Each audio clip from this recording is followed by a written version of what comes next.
What is up, guys? Dave for playbook.gg, and in today's video we're going to show you a way to manipulate soft squat zones without sacrificing your pass protection. Before we dive into this video, make sure to subscribe to the channel and hit that notification bell so that you don't miss any of the great tutorials that we've got headed your way here on the playbook.gg YouTube channel. Okay, guys, welcome back. Now, in today's video, we're going to talk about soft squat zones. This is something that we like to bring up periodically here on the channel because we do get a lot of questions. We have done a number of videos about soft squat zones and how they play in the past. So what we're going to do is we're going to take a quick crash course on what are soft squat zones, how do they play, and what can we do to attack them from a competitive meta standpoint. So let's first talk about what they are.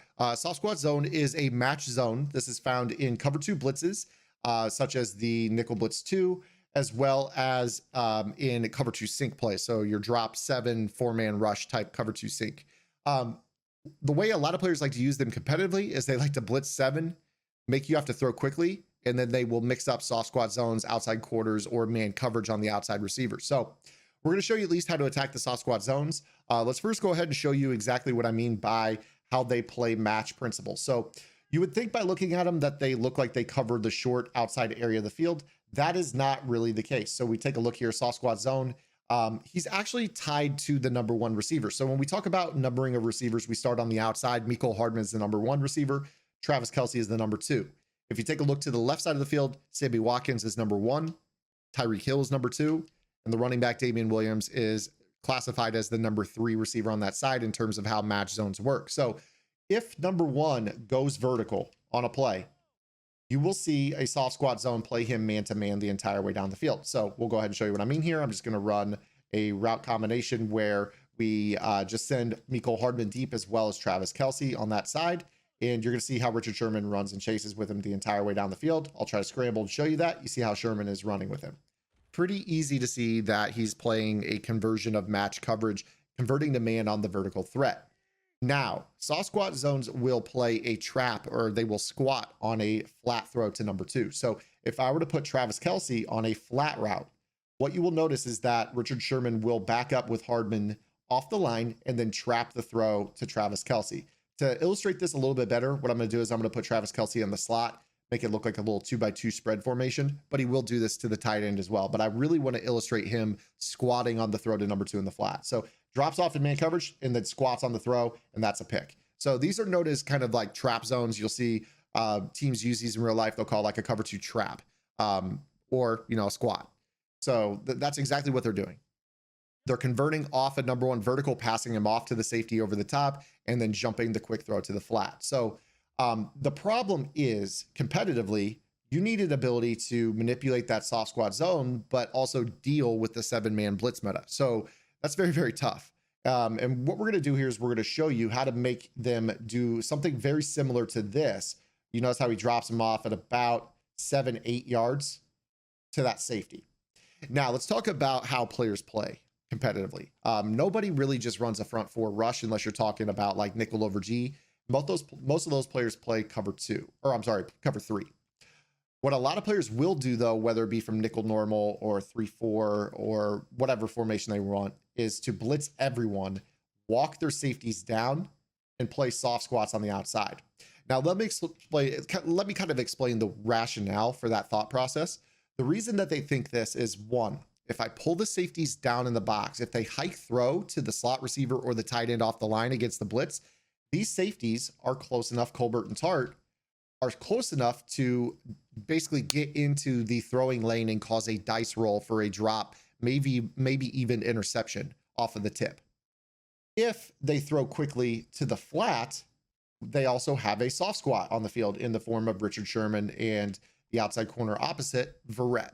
So they are going to trap throws to the slot receiver or the tight end quick to the flat. Also, if we decide to hike throw instantly to the outside receiver, Hardman, the soft squat zones will cover them to a depth of 8 or 9 yards before they trap the quick throw to the flat, meaning that you don't have a vertical quick throw off the line to those receivers either.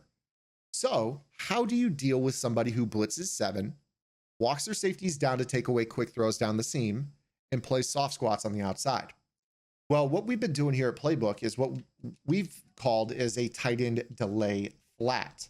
Tight end delay flats will block until you press their button to release them on the route.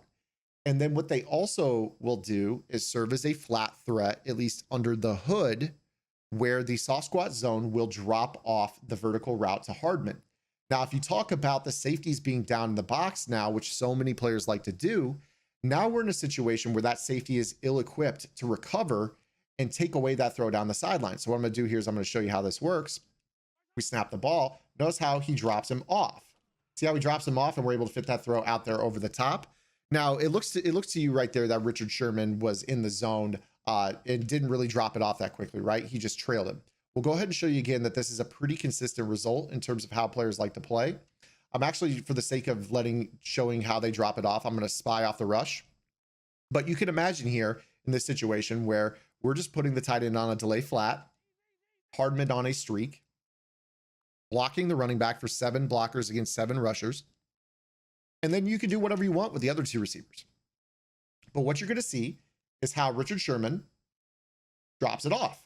You see how we're able to throw that ball all the way to the outside, and we're out for the 1-play score. So we've gone basically to a max protection scheme where Richard Sherman, for some reason or another, knows that the tight end is potentially going to leak out to the flat, and he'll drop off that route to the safety. The problem is so many players like to walk the safeties down the box, where this outside pass lead throw is very, very easy for that 1-play score. This is something you can do against, the fastest of the fast safeties, guys like Sean Taylor and Ultimate Team. Obviously here in regs, we're dealing with the Chiefs being the fastest team in the game, but I'm more so doing this to show you how the zone rules apply with this route combination. So you see Richard Sherman, he does follow him actually pretty deep off the line to a depth of about 12 yards or so, and then drops him off. So in the situation where we had the guy going to the flat, Richard Sherman actually dropped him off around 9 yards or so, 8 or 9 yards. But in this situation where if you go with this max protection, he's going to drop him off around 12, allowing us to really throw him open. So you just know that once he gets to that landmark, that they're going to be basically going to be able to throw that ball around 12 yards. So we'll go ahead and show you again here. What we're going to do this time is we're going to actually set up, that blitz. So we're going to go ahead and take our defense and send 7 here, like so many players like to do, cover 2 blitz. And then again, they love to take these safeties and just walk them down a couple steps because they want to take away those throws to the tight end and the slot receiver vertical off the line. So what you do when you recognize that and you know that they're playing soft squats is you go to a delay flat to your tight end. You put, your slot receiver on a streak. You can put your backside receiver on a drag to give you something over the middle, make them have to use her. And then just go ahead and know that at about 12 yards, you're going to throw an outside pass lead to that receiver. And there's going to be nobody there to be found. Make a little click on swerve and rack it into the end zone. So, guys, this is a tip that applies to any playbook, pretty much any formation where you have a tight end and a solo receiver. You only want 2 receivers on the side. Hopefully this is something that you guys can apply to your offense. Let us know if this was helpful. If you guys have any questions, comments, or concerns, feel free to drop those below. Let us know what you guys want to see on the Playbook GG YouTube channel rolling forward.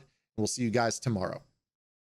If you like this video, check out one of the videos on your screen right now. And for more in-depth analysis, visit www.playbook.gg for detailed game plans written by pro Madden players. Master the game with playbook.gg.